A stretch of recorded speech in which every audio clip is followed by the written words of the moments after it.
बिस्मिल्लाहिर्रहमानिर्रहीम। मुहतरम सामिईन और पुरवक़ार नाज़रीन, अस्सलामु अलैकुम वरहमतुल्लाहि वबरकातुहू। आज की ये नशिस्त इंशाअल्लाह और ये इजलास, ये महफ़िल या सेशन उर्दू एटिमोलॉजी के लिए ख़ास होगा।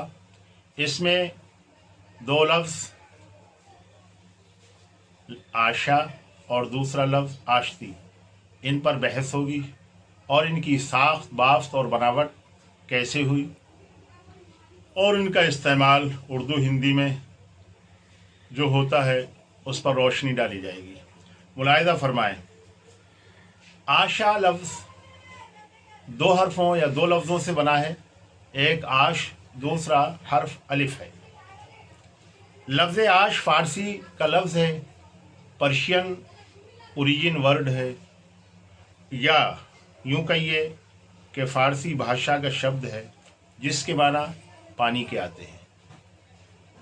इसका इस्तेमाल मुख्तलिफ़ मकामात पर होता है, जैसे आश जो वैद और हकीमों के यहाँ इसका इस्तेमाल है। लफ्ज़ी तर्जुमा आश जो का बारले वाटर होता है।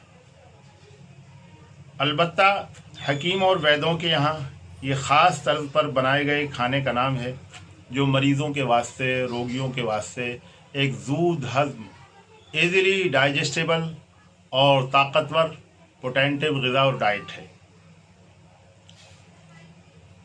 लफ्ज़ आश के आखिर में अलिफ बढ़ाकर एडिशन करके संस्कृत का लफ्ज़ आशा ढाला गया, बनाया गया, जिसके माना उम्मीद के हैं। मुस्तार अनहु बोरोड फ्रॉम लफ्ज़ आश और मुस्तार लहू बोरोड फोर आशा में वजह मुनासबत क्या है? लफ्ज़ आशा उम्मीद के माना में क्यों कर लिया गया? तो मुलाहिज़ा फरमाएं कि पानी उम्मीद ही नहीं, हम सब जानते हैं, बल्कि ज़िंदगी का सबसे बड़ा मरकज़ उम्मीद है। इसके आखिर में अलिफ निदा के लिए फॉर वोकेटिव बढ़ा दिया गया। उर्दू में, फ़ारसी में कायदा है, ज़ाब्ता है, किसी इस्म के आखिर में निदा के लिए यानी वोकेटिव, फॉर वोकेटिव लफ्ज़ अलिफ का, हर्फ अलिफ का इजाफ़ा किया जाता है। उसी कायदे के तहत आश में लफ्ज़ आशा, लफ्ज़ हर्फ अलिफ बढ़ाकर आशा बना दिया गया। और संस्कृत भाषा में आशा के माना उम्मीद के होते हैं, ख्वाहिश के होते हैं, आरज़ू के होते हैं, जिसको अंग्रेज़ी में एक्सपेक्शन, होप, डिज़ायर कहते हैं। दूसरा लफ्ज़ आश ही से बना है, लफ्ज़ आश्ती। मोहतरम बुज़ुर्गों और दोस्तों, ये भी फ़ारसी नज़ाद लफ्ज़ यानी पर्शियन ओरिजिन वर्ड है, फ़ारसी भाषा का शब्द है, जिसके माना उर्दू में सुकून, मुताबकत, हम आहंगी, मुआफ़क़त के आते हैं और हिंदी में शांति कहते हैं। अंग्रेज़ी में अकॉर्ड, पीस, रिकॉन्सिलेशन, हारमनी, ये माना आते हैं। अब सवाल ये कि लफ्ज़ आश्ती की बनावट, साख्त, असलियत, एटिमोलॉजी किस तरह हुई? तो मुलाहिज़ा फरमाएं कि लफ्ज़ आश्ती दरअसल इसके दो पार्ट, दो हिस्से और टू सिलेबल हैं। पहला सिलेबल आश है, दूसरा सिलेबल दर हकीकत ती नहीं तही था।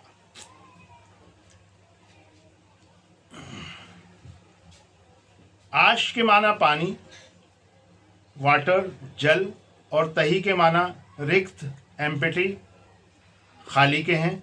और ज़बान की क्वालिटी और ख़ूबी ये है कि वह मुख्तसर भी हो, आसान भी हो, सुनने वालों को भली लगती हो, सामिया नवाज हो। लिहाजा लफ्ज़ तही का दरमियानी हर्फ हा, जिसको हाय हव्वज़ कहते हैं, मंझला लेटर, मंझला हर्फ, मिडिल लेटर गिरा दिया गया, आश्ती हो गया। अब सवाल ये है कि लफ्ज़ आश्ती के तजदियाती माना, एनालिटिकल मीनिंग और लुग़वी माना, वोकाबुलरियल मीनिंग تجزیاتی معنی انالیٹیکل معنی تو یہ ہو گئے کہ پانی سے خالی، اور لغوی معنی ہو گئے سکون کے، موافقت کے، ہم آہنگی کے، مطابقت کے۔ ان دونوں معنیوں میں کیا مناسبت ہے، کیا ریلیونسی ہے، کیا ریلیشن ہے، کیا ریلیٹیویٹی ہے؟ تو جواب اس کا یہ ہے کہ آش بمعنی پانی جس طرح حیات بخش ہے، زندگی کے وجود کے لیے ضروری ہے، اسی کے بل پر زندگی کی کھیتی شاداب رہتی اور لہلہاتی ہے، اسی طرح پانی کی کثرت سیلاب، ڈیلیوج اور باڑھ کی شکل میں ہو یا خطرناک طوفان کی صورت میں ہو تو وہ زندگی کے شیش محل کو چکنا چور کر دیتی ہے۔ تو جس طرح پانی زندگی کے لیے ضروری ہے، اسی طرح پانی کی کثرت زندگی کا خاتمہ بھی کر دیتی ہے۔ یا یوں کہیے کہ پانی کا طوفان زندوں کو موت کی نیند سلا دیتا ہے، اور سیلاب زدہ باڑھ گرست علاقوں کا امن و سکون غارت ہو جاتا ہے، کیونکہ تباہی کا خوف جس علاقے میں پانی زیادہ ہو وہاں کے مکینوں اور وہاں کے رہنے والے لوگوں کے دل و دماغ پر تباہی کا خوف چھایا رہتا ہے۔ اور جب آشتی ہو یعنی پانی کی طوفان خیز اور سیلاب پیدا کرنے والی شکل نہ ہو تو امن و سکون کی فضا قائم ہو جاتی ہے۔ اسی لیے آشتی کی ایٹیمولوجی در حقیقت آشتہی ہے۔ یہ وجہ مناسبت ہے جو آپ حضرات کے سامنے بخوبی بیان کر دی گئی ہے۔ السلام علیکم۔ ایٹیمولوجی اردو کی دیکھتے رہیں اور اس کو شیئر کرتے رہیں، اور یہ ایسے علمی شگوفے دوسرے احباب، دوستوں، عزیز و اقارب کی طرف ان کو منتقل کرتے رہیں۔ آپ کا خادم اقبال احمد قاسمی، 9899829218۔